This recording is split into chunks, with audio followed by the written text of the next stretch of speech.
Hey students, hope you guys are doing well and welcome to WCC High School Online. If you're just joining us for the first time tonight, we want to say welcome to you. My name is Aaron and I'm the high school pastor. And I've got a few questions to ask you watching right now. Yes, you. All right, so I want to make this simple. I want to make this easy because I know e-learning can be a little crazy, so I don't want to ask you too difficult of a question. So I need your help with this, all right? So when you guys see this, what do you see, right? What is this worth? Yeah, it's $1, right?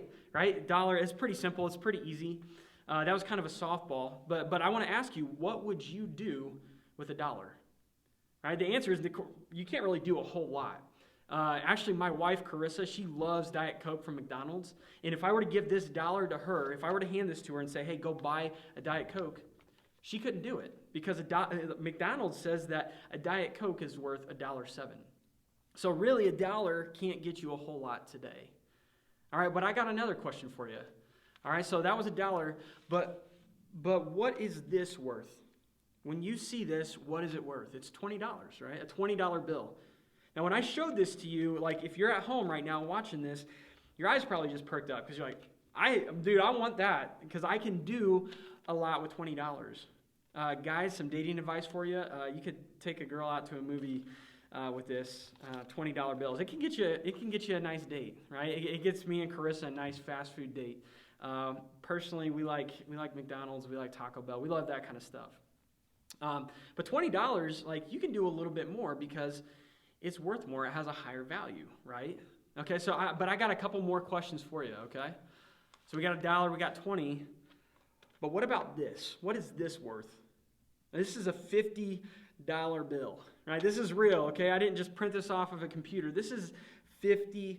All right, what would you do with $50?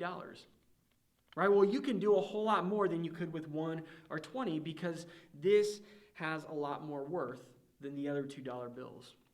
Right, you can go out on a nice date and have some more money left over for whatever you want to do. You can maybe put that money towards a nice pair of shoes. There's a lot that you can do with $50 because it has a lot of worth. All right, so I got one more question for you. What are you worth? Right, what are you worth? Right, when we think about that kind of changes the way that we think, right? Like when we think about money and we think about the worth of money, we think about putting value to things, right? Like if I go out and I pay for a $20 steak, this $20 bill is saying that steak is worth $20. But when I ask you the question, what are you worth? That turns the question from what is the value of other things to what value do I have? Right? And Paul is writing to this church of believers, these Christians, and he's reminding them of what their worth is and how much they are worth. And in one of his letters, he writes this. He says that you were bought with a price. Therefore, honor God with your bodies. Basically, what he's saying here is you have a high worth. God bought you at a price. And if you're in the body of Christ, if you're in the family of Christ, you are worth so much. Right? Last week, we celebrated the resurrection of Jesus Christ. And Jesus Christ paid a penalty that we couldn't afford on our own. Right? Over the course of history, over the course of time, over the span of our life, we have been building a debt that we cannot pay on our own. And so Jesus, in his goodness, in his kindness, paid the penalty that we couldn't. Right? The sins that we've built the debt around, the things that we've done in our lives, we can't pay for that. And so Jesus came and he paid for the penalty and he died a death that we deserve to die. He was buried, and then on the third day, he overcame death and he rose again. And he put us in a right relationship with God if we say yes to Jesus. And so when I ask you, if you've said yes to Jesus, and I ask you, what are you worth, and where do you find your worth? Ultimately, our worth is found in the person of Jesus. And when we think about that, that should change the way that we live in response to what God has done for us. And more specifically, when we think about what we've been talking the last few weeks, we've been talking about living life with one another. How does our relationship with a God affect our relationship with one another? And what we're going to look at tonight is we're going to be looking at two different one another commands from the book of Romans. And basically what we've just talked about now tonight, Paul is reminding the Roman church that they are worth a lot. He takes them through the entire book. The first 11 chapters, he's telling them that their worth is found in Jesus Christ, that they've accrued this debt that they couldn't pay on their own. And he's saying that Jesus paid that debt and that penalty. And here in chapter 12 is where he starts to say, how do we live in response to the debt that Jesus paid on our behalf? And how do we live in community with one another? What is our response to that? And in chapter 12, verse 9 is kind of where that leads us. And this title is Love in Action. What does it look like to love one another, to be devoted to one another, and to honor one another? And so in verse 9, this is where Paul picks up. He says, love must be sincere. Hate what is evil and cling to what is good. Be devoted to one another in love, and honor one another above yourself. I want to go back and look at verse 9 and then verse 10. It says, love must be sincere. And then he goes on to say, be devoted to one another in love. In other words, be devoted to one another sincerely. In love, be devoted to one another. So what does that mean? What does that look like to be devoted to one another? I think it's basically saying, hey, are we sincerely devoting ourselves to one another in the body of Christ? Right? What does it look like to be devoted? How do we show other people what they're worth? Because when we know our worth, we can help others in the body of Christ see their worth. Right? And when you look at the word sincerity, when you see what sincerity means, we see and we study that sincerity really means that there's no pretense in my relationship. Right? And what is pretense word? What does that word mean? We don't really use that word a lot. What does pretense mean? Well, pretense basically means to pretend. Right? So in our relationship, when I'm devoting myself to one another, there's no pretense. Basically, I don't pretend with them. Right? If I have a friend and we're walking in life together, maybe it's somebody in your small group, maybe it's another Christian that is one of your accountability partners, but whoever that Christian is that you're walking through life with, make sure that there's no pretense in that relationship. Don't pretend to just kind of go through the life and go through the motions of your relationship with them as you're pursuing God together. All right, so be devoted to one another in love. Or be devoted to one another in sincerity.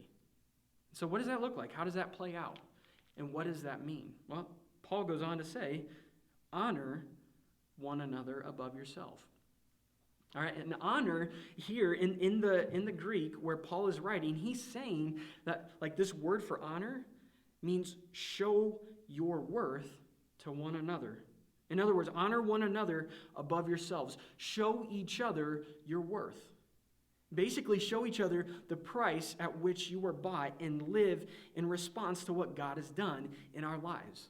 Because when you know your worth, you know what God bought, the price that God bought you with, you're going to live differently. It's going to change the way that you live in your relationship with God, and it's going to change the way that you encourage one another to live in their relationship with God. Right? And it doesn't just stop at other Christians and other fellow believers. It actually goes past that too, because our God bought them at a price, and there's friends of yours that haven't said yes to Jesus yet. And so maybe it means being devoted to them and helping them see that God has paid the penalty for their sins, and all they have to do is to say yes to Jesus and to live their life in response to the kindness of God. And so as we wrap up tonight, what is that? How do we practically live devoted to one another? How do we honor one another above ourselves? Well, first of all, I think it means that we don't think less of ourselves, right? Honor one another above yourselves. Does that mean we think less of ourselves? No. I think what it means is right-sizing our view of God, right-sizing our view of others, and knowing the price at which we were bought. And basically understand that God says that I was worth it, so were others, and he's worthy of our praise. And I'm going to live my life like that. And so that should affect the way that we live in our relationships. Maybe you have a boyfriend or a girlfriend that you're in a relationship with. And so what does it look like to honor them above yourselves in that relationship? Maybe that's saying, maybe that looks like saying no to decisions that you've said yes to in the past. Right? We understand that God, now if you've made those decisions, God's already paid that penalty and he's forgiven you of that. And so live forgiven. Right? Live worthy of the price that you've been bought at. Right? Like you know your worth. Understand the price that you've been bought with. All right? So that's one way, but maybe right now, maybe more specifically, in this time of quarantine, as you're living with your family, what does it look like to honor your family above yourself? I know sometimes, like when you're with your brothers and your sisters or your mom and dad for an extended period of time, it can feel frustrating. Things can get heated, and you don't really want to be around them. And it's in those times when we start to get frustrated with one another that we start to lose track that God thought they were worthy of dying for. And so in the moment when you want to get heated, when your brother or your sister or your mom or your dad does something to just set you over the edge and you just want to lash out at them and you want to just be frustrated and upset that you are stuck with them, maybe pause in the moment and say to yourself, God thought they were worth dying for. And so in this moment, I'm going to choose to honor them above myself. And I'm going to treat them like they are worthy of being honored. All right, so as we kind of finish tonight, as you guys get ready to head to your Zoom meetings or your small groups, I want you to think about this. When you think about your friends who are saved and not saved, what do you hope for them? Where is your hope for them? Right? Ultimately, like right now, I hope to see my friends soon, right? I can't see them in person, but I hope to see them soon. But once you get past that, once you actually see them in person, what is your hope for them? Is it just that they're going to have a good life? Is it just that they're going to get a good job and find a good spouse and have a family and make good money? Is that your hope for them? Or is your hope that they would see what they're worth in Jesus Christ?